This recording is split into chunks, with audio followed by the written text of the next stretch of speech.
Welcome back to another episode of RNT Fitness Radio. This is episode 10, and today Akash and I have got on the line with us one of our RNT coaches, Leigh Clayton.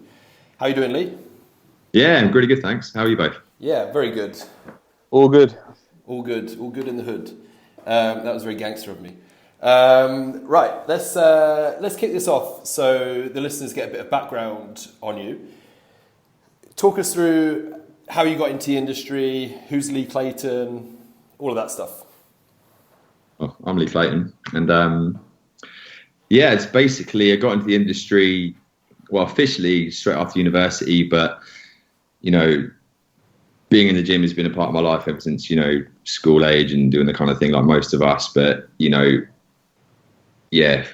after university, I graduated my sports science degree. Initially wanted to be a physio, so that was my kind of like my normal career goals. And I was like, okay, I want to have a year out after university. Let's regroup and let's earn some money. Let's do some personal training, and the rest is history. With that, really, I kind of loved it. I kind of just got really into my training a lot more, and really just loved the interaction I had with the clients, kind of everything else. And I just saw a huge amount of growth and opportunity for myself in this industry, and it just kind of took off from there, really. And I kind of just canned the rest of the ideas about physio, but it all kind of like just molded my interest as a whole. It's kind of not a normal, typical one, but it was. You've been in the industry for now nearly 10 years now, probably? Yeah, nearly. So about 8 years. Okay, so it's been a while, yeah. It's just been a while. So it's been a good journey, and you developed a hell of a lot since day one. So yeah, but you've seen a few fads come and go. Yeah, 100%. And obviously I've been involved in some of them, as they come along. What would you say the worst thing you've done is? Oh, the worst thing I've done. Back and cringe at. Oh, it's kind of the unstable surface training. Really? You did that? You were doing both Super Bowl training? Yeah, all of that. Kind of the air boxes. You used NASM. You used to. Everything's unstable. One leg. NASM. Did you do the NASM, the National Academy of Sports Medicine course? Yeah, I did. Yeah. I did the same thing.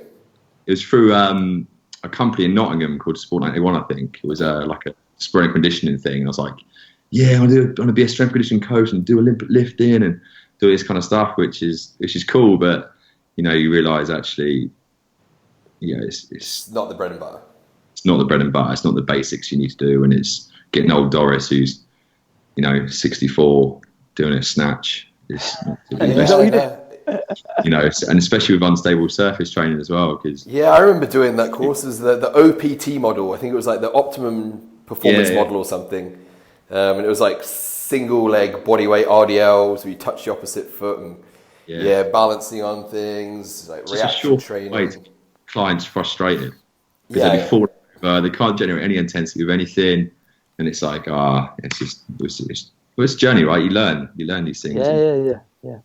And generally, the longer you're in the industry, the more simple your stuff is. And generally, I think that's the sign of a very good coach is the one that keeps the simple shit nailed. Because a lot of people, I see this daily in my job now. It's people tend to really overcomplicate stuff that doesn't need overcomplicating just to sound impressed, to impress their peers. Exactly. Or to make themselves sound smart, when the reality is that they just need to focus on the basic stuff. Yeah, do the basics. That's essentially what we do, right? We just keep things really simple. We never use any complicated words. No. And it's just not necessary, right? No, exactly. I've even had it recently where, I won't name him, but the gym that Akash and I taught a seminar at a while ago, one of the trainers there has hired me to oversee him do a contest prep for a female. So he's been coaching her for 6 months, has a really good relationship with her. She's decided she wants to compete. He doesn't have any experience in that. So he's hired me behind the scenes to sort of take him through that. And when I sent him the plans, he comes back and he's like, well, what about this? What about that? What about... Dude, relax. He's like, it's so simple, isn't it? It's like, like the basics work. We don't need to overcomplicate it, and unless we have to, right at the end. But the goal is to just keep it as easy as possible, as simple as possible, one step at a time. Well, remember about a year ago, you're going through the supplement hype, and then massively. Up in August, then you goes to me and he said to me, I've stopped all those supplements. Do we even need to do fish oil now, or it's one of You those things. simplified it. Yeah. I love the idea of these things, like how these work from a biochemistry standpoint. I get really excited when I think, oh, this could really affect this, and I have no doubt that all these supplements do work. I generally think they do, but it's setting your client up to win. You know, if I'm going to go for minute one, okay, I want you to buy, you know, CoQ10 and this, that, the other, and all this lot, and spend 600 quid on supplements. You know, yet they haven't got the basis of the diet nailed.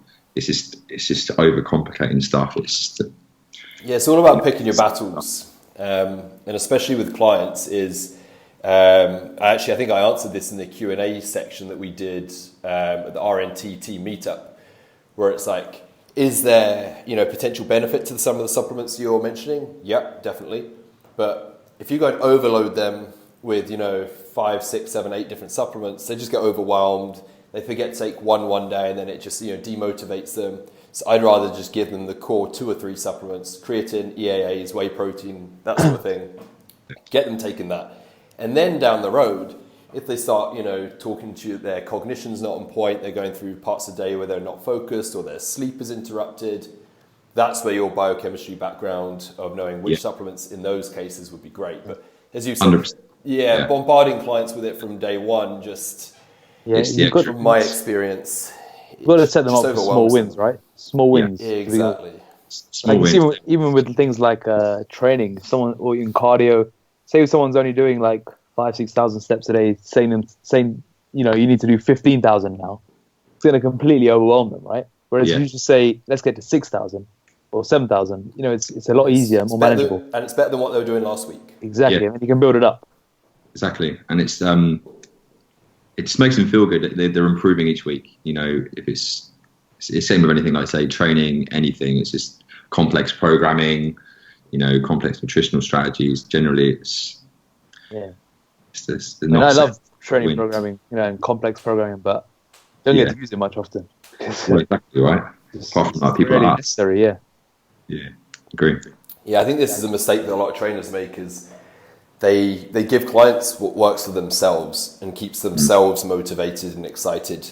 They don't realise that the client is 10 levels below them, and that it's revolutionary just setting them a step goal, a protein goal, and to train 4 times a week progressively. Yeah, I think a lot of people overlook that. Exactly, with appropriate intensity and doing things that the right way. It's just like you say, just really honing in on the basics. And when things start to stall out, that's when you can start with the right kind of sexy stuff in, like sleep protocols and extra days and steps and HIIT and all that kind of jazz. But yeah, definitely.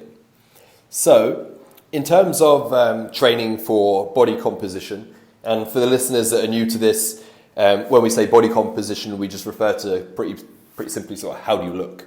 Muscle growth and fat loss is what would come under body composition. So within those realms, what are your biggest passions? So Akash is obviously, his background his passion was training design. Mine is, nutrition for competitors. What excites you? Yeah. It's one of those things, and it may sound a little bit of a cop-out, but I think I am really, truly in love with the whole process. I think that's the one thing that really excites me the most. But the actual process in itself, it's like... give me something more specific than that. Yeah, it's the process. I mean, obviously, I'm into my training. I love it. I love the kind of exercise mechanics side of things. I love the biochemistry side of things and how it all in. But I couldn't particularly say that I'm in particularly one camp or the other. I'm very much like, okay, let's see what's appropriate for this individual right now. And in terms of body comp, it's just I just want to get a result for the client and make them feel great. Okay, let's go into your biochemistry background. How did you get into that, and where did your passion for that come into play? Because we've heard you speak about biochemistry, and you can really, break down really complex topics into simple terms. So that shows you got a big understanding of it. So how did you kind of develop that, and where did it come from? It was just at university. I think it was just in my nutrition lectures and my seminars. I think it was something that I found exciting to read about, and something I just got quickly. Yeah. By no means am I an expert, and there's things I have to revisit and I forget because it is all quite complex. But at the same time, I do fundamentally understand it well, and I just see it. I can just see what's happening. I find it quite exciting. Yeah. And it underpins everything that you do. Like if you generally understand how exercise metabolism, happens and functions, you're underpinning in how you see things in training and nutrition and certain protocols of this. It's just all fits together and makes sense. Yeah. So yeah, that's generally why I get excited about new bits of information. It's just I just love science in general. Really, I just love the whole kind of aspect of it. As well, particularly exercise mechanics at the moment. I love the kind of applying that. It's a minefield in terms of getting things right, and you can get too deep into it sometimes but again, you got to find what's appropriate with the client and pick your battles. But so there you go, there's your passions. There you go. Biomechanics and biochemistry. Yeah. Speaking of passions, what's the best burger in London? Best burger in London? There's so many. Like this is where his real passion comes into play, right? Food. Bang for buck. If you wanted the same burger every week, reliable, it's an honest burger. Honest burger. Honest burger is good. Chips, the one. If you want something fancy and sexy, Black Bear Burger. That was one of my favourites. Also, Burger and Beyond, the Big Lou. I'm not sure if that was it's a special that's now ended. I can't remember, but it's been a while since I had a burger. So it's honest burger, easily, consistently the best burger in London. There you go. Yeah, I do like a good honest burger. That is true. Right, moving on. What do you think are the biggest mistakes that clients make when they start their transformations? Or even trainers. What mistakes do trainers make with their clients? Like, what do you see most commonly? Generally for clients, I think it's being overwhelmed with the details. Okay, like, I only hit 9,999 steps today. I missed out on one step. Oh, fuck, I feel like a failure. It's things like that, or I went 3 grams under or 3 grams over this on certain macronutrients or things like that, and it tends to paralyze their progress in terms of they think they failed. Generally that's a huge mistake, and us as coaches packaging up them expectations at the start would go a long way in reducing that for the client, but generally. Yeah, just kind of client overwhelm, particularly at the start, or the expectations they see.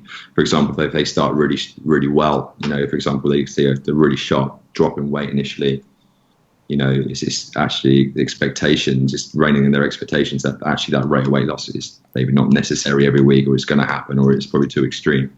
Would you say that quite often clients are chasing perfection from day one? Yes. And kind of forgetting the bigger picture that 3 weeks ago, they were sedentary, sat watching TV on the sofa and eating, without paying any attention to what they're eating.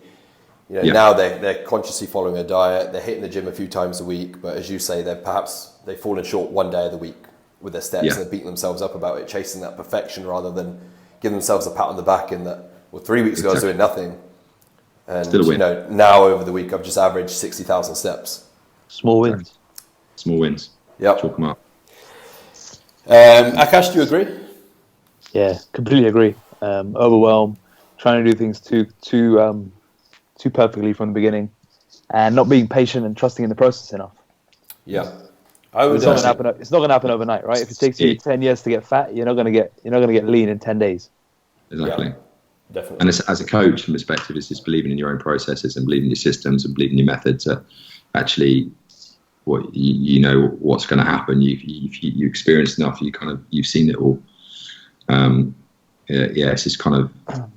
What would you say? Here's a different question. What would you say is one of your favorite tricks that yields the biggest results? Like a small change that gives a big result that you give to your clients.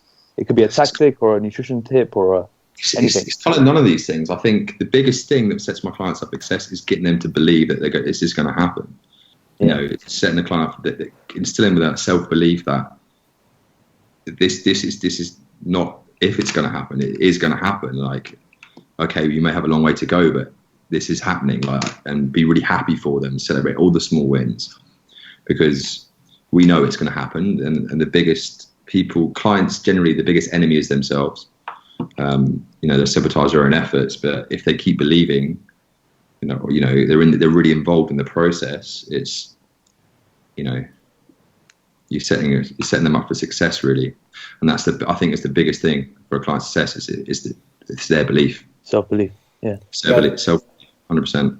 Yeah, I'd agree with that. Going back to the mistakes, if we were to split that into male and female, I would say, and Akash and I touched on this before, particularly for males, I think they're guilty of changing programs too often.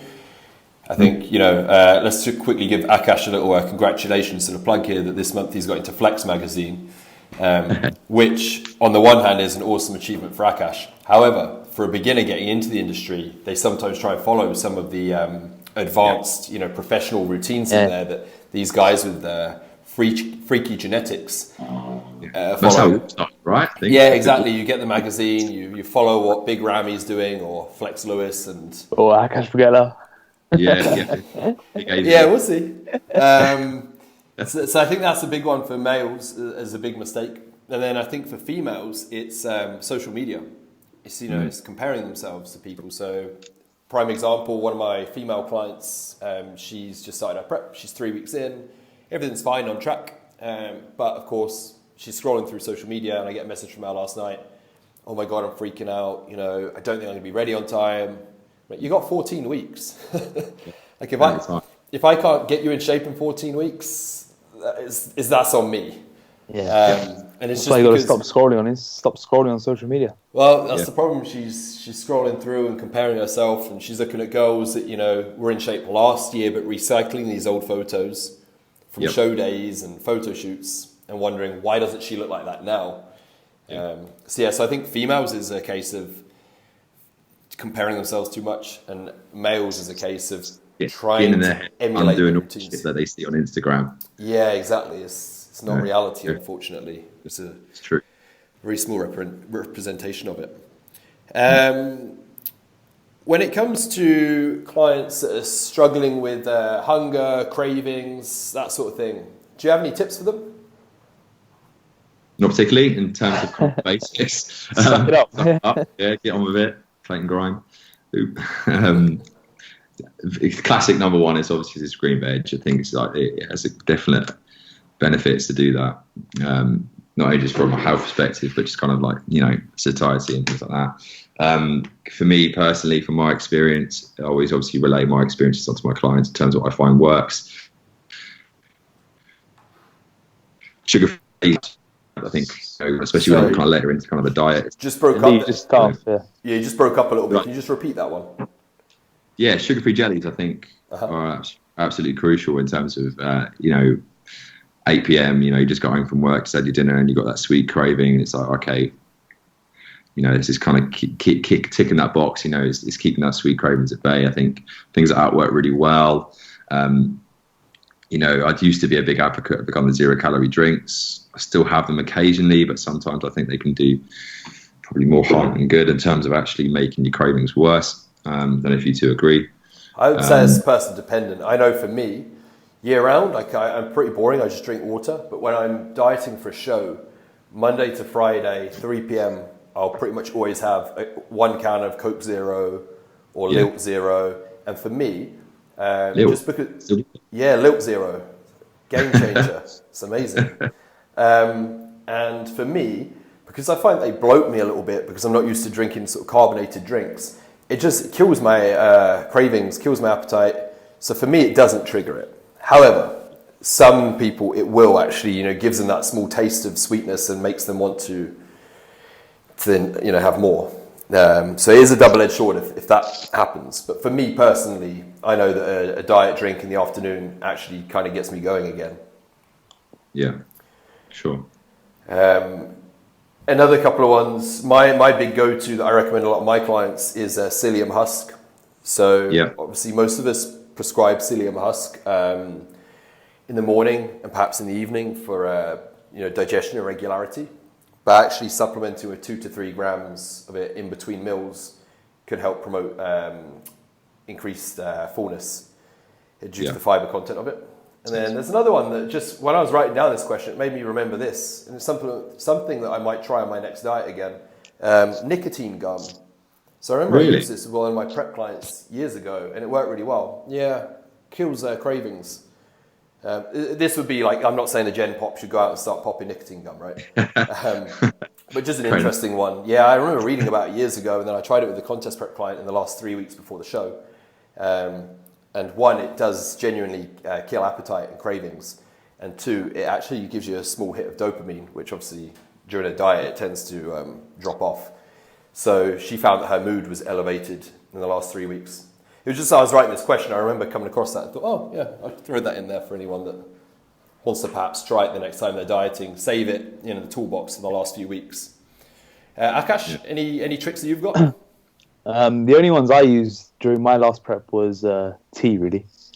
Yeah, tea. Wrong person to ask, isn't he? The guy's a fucking monk. So he's like, hunger? I embrace the hunger. I'm too anal to use things like sugar-free jelly. I remember when you gave it to me in Algarve, that was the first time I ever used it. And even then, you thought it was in the back of my head, I was thinking, sorry? You thought it was like revolutionary, or that it's going to do. I didn't have it after that though, because I thought I don't want to risk anything, so I just deal with it. But if I do, I'll have a lot of tea, herbal tea and stuff like that. That just keeps me full. I'm big into that T2 tea at the moment. Yeah, I've seen a few of you guys posting that. JP, Simon, yourself. What is it?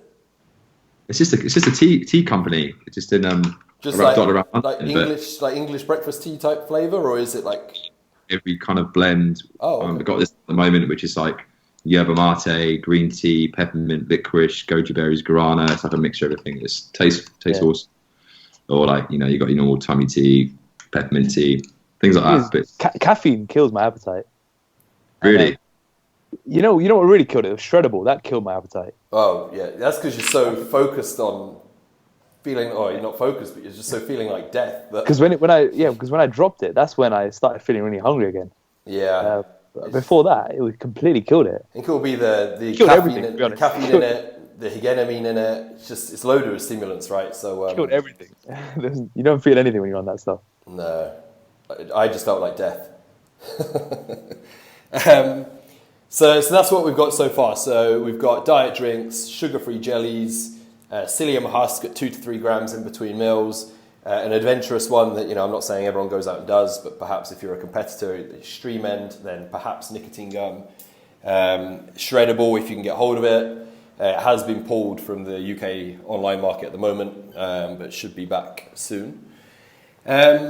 What differentiates the clients that get good results compared to the clients that get great results, in your opinion? It probably goes back to the point I made earlier. I think it's just kind of the clients that are really generally involved with the process and the ones that really believe in it in terms of, getting to a certain deadline, and the ones that are really committed to doing the utmost they can, the ones that actually kind of revel in the kind of the challenge of it, and the ones that believe they're going to get where they want to go. It's where the ones that kind of falter off it, kind of moan about how they're kind of feeling and kind of, just kind of dipping the toe in and out of it. And, that for me is the biggest difference. It's fully committing to the process. I completely agree. And I'd say for online training, you can always tell the ones that are going to do the best, because they're the ones that always check in on time and never complain. They always give you all the details you want. Yep. Nothing more, nothing less. And they just get on with it, right? Yep. Yeah. The ones that never check in on time, they check in late, or make excuses, or they just make excuses, question everything. Question everything. They ask silly questions. They're the ones that never get anywhere because they're constantly stressed about this, right? Yeah, they overthink.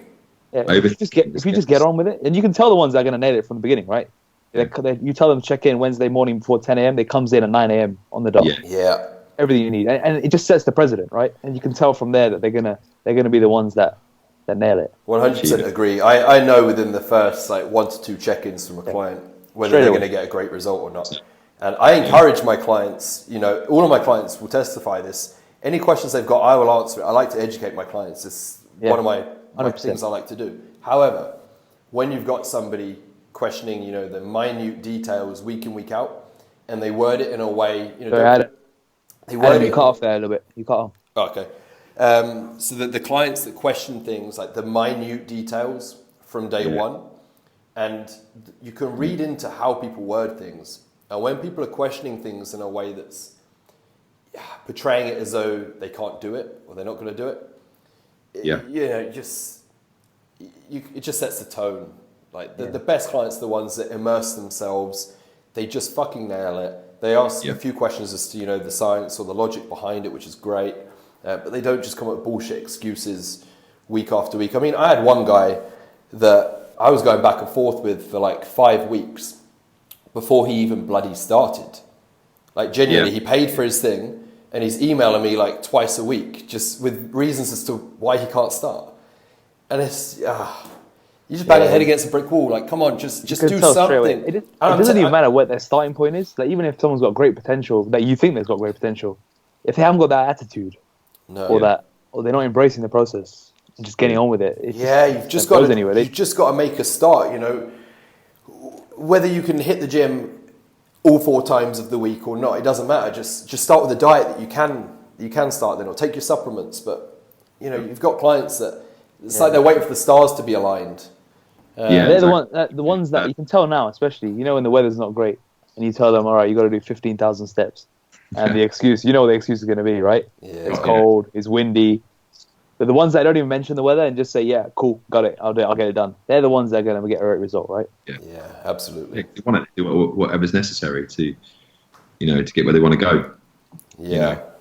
And as you said, Akash, as well, is giving us this is actually, hopefully it's quite informative for people that are using coaches, even if it's not ourselves, or if you're looking at hiring a coach in the future. Like on your check-in, sit there and think, if you were the coach, what information do you want to know? Like, don't just say... Replicate it to what they want to see. Adam. Yeah, I get it sometimes, it's just literally just, hi Adam. Attached. I'm like, I know nothing about your personality. I can't then tell, although this is online, I can build rapport with clients. And I get to know when a client's having a good week or a bad week through the tone of their emails. Yeah, it would be a handy one to... I think you should write it in a group. Yeah. The worst email is when they say, please find attached, and that's it. And then you got a response saying, wait, how's your week? What happened? Yeah. Don't get me wrong. I don't want your life story. Like, I'm not an agony aunt.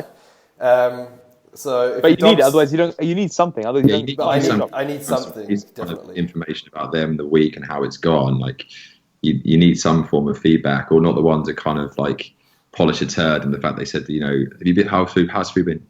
It's been quite good. Yeah, it's been quite good. And reality, you respond saying, "What's quite good mean?" Yeah, exactly. Just be quite good. Just be honest. Like I don't mind. We can strategize to get around it and still keep you on track. But basically, just be fucking human. Just have a human interaction that we would have face to face. Just portray that through email. This is what I'm gonna. After this call, I'm gonna write it. It's gonna be called the perfect check-in. Yeah. I'll put it in the group. Yeah, it's just snip it. Just cut this video. Surprising, And the other thing is, maybe we'll edit this out. I'll talk to Akash afterwards. But just as we're ranting here as well. Okay, it's 2018. My emails come through to my phone.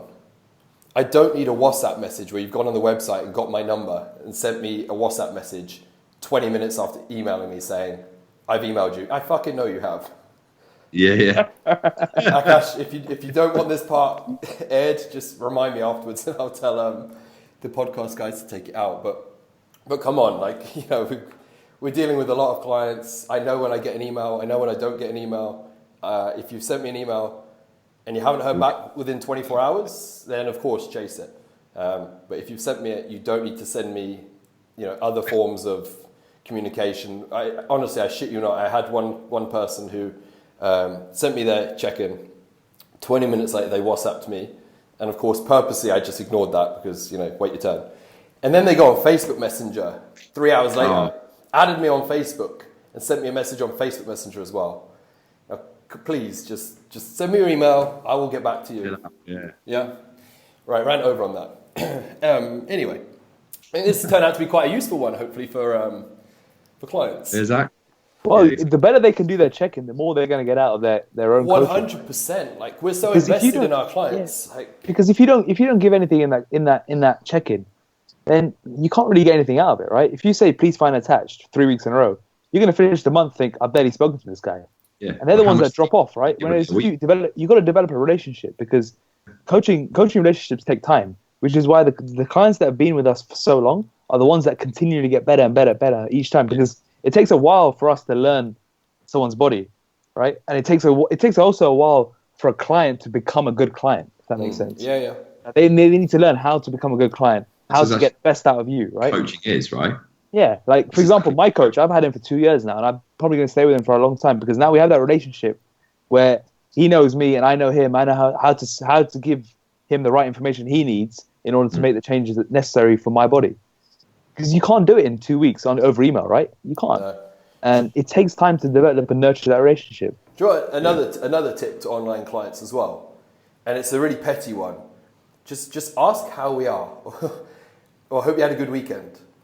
Honestly, like it makes a big difference, because then just subconsciously, it's all subconscious. But I look forward when I open up my email inbox, in the morning, and I see 10, 15 emails. I can't help but have my eyes drawn to 3 or 4 of them that they take an interest, and I open it, and it's, "Hi Adam, hope you had a great weekend. This is what I've got up to." I mean, I've had one guy this morning. We talked back and forth about his Volvo that he has on car lease. He lives in the US. So they're quite rare over there. And we just have, a small conversation like that just adds that human element in, and you, as a 100%. coach, you look forward to opening it, because it's like, now that I've left working with clients in the gym, my whole life is spent on this laptop. So the closer I can get to matching human interaction, 100%. the more job satisfaction I get, and it's all subconscious. Like, I'm not, somebody doesn't ask how I am. It's not that I think, "Oh, you're an asshole," or "I'm going to give you any lesson." It's not like that. But just subconsciously, if you get on with somebody, you're just going to take that a little bit more time, writing responses and Exactly. It's not only the relationship building; it's also because you can get training and diet plans anywhere, right? Yeah. But what you can't get is your personal touch. Yeah. And which is why people stay with you, right? Because of that relationship. And if you're not building that relationship, then it's just going to fail, and your results won't be good as well. Yeah. Exactly. Yeah. Let's give 100%. let's give 3 take home points. So my take home points here are going to be just immerse yourself in the process. If you're new to this, jump in with both feet. Listen to what we say. Don't chase perfection. Just aim to be better than you were last week and feedback to us. Point 2, I would say, just think consciously of the information you're providing. Is it enough? Just the words, "Please find attached." We do want to know a little bit more. How's your digestion this week? How's your energy levels? And then the third one would just be, very simply, just ask how we are. "Hello, Adam. Hope you've had a good week. Hi, Leigh. How are you?" And give a little bit of information about yourself on the personal side of it as well, as it just allows us to build rapport a little bit better. And hopefully the whole coaching relationship then actually becomes that, a proper relationship, rather than just checking in with some screen. Yeah. No, I agree. If there's anything 100%. you guys want to add to that, then go for it. I'm writing it down. I can see Akash is taking notes. Yeah, number 1, immerse yourself. Number 2, give information that your coach needs. Put yourself in their shoes and ask them what they would want to know. And number 3 is develop a relationship and add a personal touch. Yeah. Yeah, and yeah. I mean, Please find attached. Yeah. Yeah, just be normal. Yeah. Just be normal. Yeah. Sorry, still getting over my bout of man flu. This is great content. Do we want to go into any more of this? So the last question I've got is the personal goals one, Akash. Do we go to that, or do you want to spend? Is there anything else that we can do to try and improve the coach-client relationship? Leigh, have you got any thoughts? What, improving the coach-client relationship? I've given quite a few. Just anything that you think that's going to improve a client's results online. Like, how? I think you need to give information. Like you already said, this kind of. You need to give information. Sorry, go on, Leigh. Actually, taking time to read the support booklets, the kind of the intro emails and stuff like that, and actually take time to kind of read it.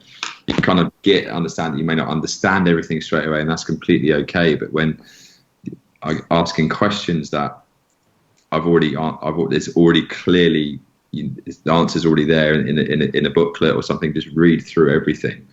it's okay not to understand and ask questions about that thing, but actually to kind of like go flying past it. Yeah, take the 10 minutes just to read that. And I just want to make this clear for everyone listening that it may sound like we're ranting, but it's just because we genuinely give a shit. No, it's genuine to make this process better. Yeah, the only reason... I understand where you're getting from. The only reason that we've done so well as a business R&T is because of the results that we get. And that's because we're so invested in trying to get the most out of you guys. But just sometimes it is like getting blood out of a stone when it comes to check-ins. So if this sounds negative, it's really not. Like, we're really wanting to try and give you guys, that work with us. And as I said before, even if you're not working with us, you're working with other coaches. And the thing is, you could also see this when we went to the Christmas meetup, right? Because a lot of the times, a lot of the clients there, we hadn't seen them before, right? But we developed a really strong relationship over email that when we met up in person, it felt like we'd been friends all along, right? Yeah. Exactly. Which is exactly how it should be. Yeah, no, 100%. It was, I had a couple clients turn up that bought me little gifts, like pre-workout supplements. Yeah. Because they know that I'm into that because they followed me on Instagram and we've spoken, through email. And Akash, you've got your, I can't remember her name. Karen, is it? Yeah. Yeah. So I'd met her for 3 years. I've been emailing her for 3 years, but we've developed such a strong relationship that it feels like you already know them. Exactly. Yeah. So that's exactly how and then she does really well. And there's a reason why she does well is because her check-ins are great every week. She loves it. Yeah. I think this has been quite productive. Yeah, great content. Yeah, very, very good content. Hopefully it really does help, I'll try and put this in writing as well. Check the RNT clients Facebook group. By the time this is launched, this post will already be up that Akash is going to write. So have a read of that. And anyone listening to this as well, we're open to your feedback as clients. We want you to get the most out of this process. So if you listen to this and you agree with what we're saying, you've got any other ideas on how we can build rapport better with our online clients, just send your coach an email, whether your coach is me, whether it's Akash, Leigh, Ben. What do you need? Yeah, just let us know what we can do to make it more enjoyable for you. What I don't want this to be is just like your coach is just just a face on a screen or a name on a screen, sorry, and you're literally just checking attached, done, and then you're not thinking about them for the rest of the week. Yeah, and you're never going to get anywhere doing that. No, I really want you to... And you won't get any value out of your money as well. And what the coaching really is. I mean, all the value on the coaching comes from the relationship, right? Definitely. And the tweaks that we make. But we can't make tweaks if we don't know how your week's gone. Yeah. If you just say, please find attached. Then how do we know what to change if a change needs to be made, right? Mm-hmm. Mm-hmm. That's what the value in coaching doesn't come from that one-off plan that we send at the beginning. That's just the starting point. Where we can really provide value is the weekly changes and the tweaks, and the changes that guide you towards getting the results that you want. Yeah. Like if you look at the case studies that we've written, you can tell that those clients are really super invested in the process, and because they provided such good feedback, I can make changes each week, but Adam can make changes each week, and in the end, they get great results. Mm. And agreed. There's a strong correlation between a quality check-in and their results at the end. Yeah, we definitely agree. Definitely. Awesome. This has been good. Right. Very good. Let's wrap this up then. Feel fired up. Feel fired up. I'm going to go write all my replies to my clients now at like 100 miles an hour. So going into 2018, Leigh, what are your personal goals? Personal goals, I think I'm not going to do a photo shoot on my terms. Uh-huh. Oh, yeah? It's one of my goals that I'm actually going to do a photo shoot. I don't know who and when yet. I think it's going to be the end of before the second quarter. In a month? Sorry. So what's that, April? And no, end of the second quarter. Oh, end of the second. Okay, yes. So it's summertime, yeah. I think it's kind of like actually I want to get on my terms, take my time and just kind of just go through the process. Good. That'd be good. Actually making myself look good and not just, do something because we have to do it. Ooh. But yeah, so I actually feel good going into it and actually enjoy the process myself, and actually see how much I've improved since the last time I've done it. So that's one of my goals. And obviously also get tons of transformations for R&T. Yeah, perfect. That's my aim. So awesome. Yeah, good. In terms of that, Anything you're working on with yourself in terms of like improving? In terms of what? Improvement, self-improvement. In terms of self-improvement, I want to travel a lot more. So I think I'm going to book out a 4-week trip to Thailand at the end of the year. Nice. A few 2 trips in between. I learned to swim for the first time last year. I could never swim properly as a kid, but I actually had lessons at the back end of last year. So just building on that and just doing some kind of cool outdoorsy. Yeah, I suck at swimming. I'd love to be. So, which is quite. It sounds so stupid to some people, but it was quite a big thing for me. But I overcome that last year. But obviously, just building on them skills now, I think it's huge for me. Yeah, that's a good one. I'd love to be able to swim gracefully, but it's not a pretty sight. You just see like the little bald patch of my head, sort of just holding on for dear life. The rest of me is like submerging. You just see the sun glistening on this bald patch. Well, I've seen your swimming skills, right? When we went to Algarve. Oh, yeah. When we capsized the kayak. Yeah, that was scary. You've got let's just finish this by talking this story. So Akash is dieting. We're in the Algarve, and we think, we'll do this nice little kayaking day, very relaxed, romantic. It was nice, you know. Yeah, you can see all the caves and shit. It was nice. It was genuinely very nice. But what I've come to learn is that neither of us are very coordinated when it comes to like steering these bloody things. Yeah. We're both pretty poor with that. Anyway, we do all this bloody kayaking around and visit these caves, and then we stop for a second in the sea. And obviously, Akash at this point is actually, to be fair, he's pretty fucking shredded. He's looking pretty good. So we had our little life jackets on, and he says, should we, while we stopped for a bit before we head back, should we get in? I'm thinking, yeah, you know what, he's shredded. I'm quite full at the moment, you know, I'm packing some muscle. You're buoyant. Yeah, I'm buoyant, and you know, we look good, right? So let's show off. So off come the life jackets. We're the only ones to do this, right? Only ones. There's like maybe 8 boats, majority female. So we jump in, think we're fucking on Baywatch or something, but we're right out at sea, and I'm not a strong swimmer. And we get off, taking the life jackets off, sort of flexing the shoulders, trying to tread water, and I'm thinking, actually, you know, we're quite far out, and this is fucking hard. So after, it must have been like 2 minutes, I look at Akash and let's get back in the boat. This is hard work. So then we've got this thing of trying to get back in this damn boat, but while out at sea, it's not like you can just stand on the floor and climb in. So I think I managed to get in, and then Akash is trying to in the middle of climbing in, and then the whole fucking thing capsizes. So we start panicking, you know, go underwater. We've got our phones and everything inside this bag that we've rolled up. So the you know, that's the first priority, is grab that, because we're wondering that our phones are going to submerge. And then my watch, my Rolex drops. I'm holding on to it, and I'm thinking, damn, like I didn't insure this because I'm too tight. So I'm trying to climb back on this boat. I give Akash my watch. I'm like, please don't drop it. Please don't drop it. And you know, your heart rate's going a little bit. So anyway, I climb back in, get all settled. Akash starts to climb back in, and we're now in this kayak. And the fucking thing tips again. And this thing, where we like exerted ourselves so much and so full of lactic acid, you know, and just nothing wants to move. Like I couldn't get air into my lungs. I'm now panicking at this point. My legs are going like 10 to the dozen. And everyone just sat there with a face like a smacked ass watching these 2 retards that tried showing off, and it's completely backfired. And then we had to get help to get back in, right? Before that bit, I then tried putting one hand on our boat, and I grabbed onto the boat next to us, this lady, in to try and like pull myself up. And she pushed my hand off the boat. She's like, you're not taking me in. She sacrificed me. She pushed my hand in. So yeah, in the end, we had to have this guy come over on another boat and hold our thing open for us, and we rolled in and strap ourselves up with life jackets. The kayak flipped, and trying to flip a kayak in the water was harder, right? We thought it'd be quite light, but trying to push that thing up. Yeah, because you can't make contact with the ground because you're so... No. It was really... And then by the time you've done it the first time, you're so spent, like energy-wise, and you got this lactic acid that's just filled... It was horrible. I remember we were just slowly, you know, making our way back. We got towed by his boat in the end. Everyone's looking at us like these idiots. I'm sat there like shaking, this adrenaline come down, thinking that was close. Sick.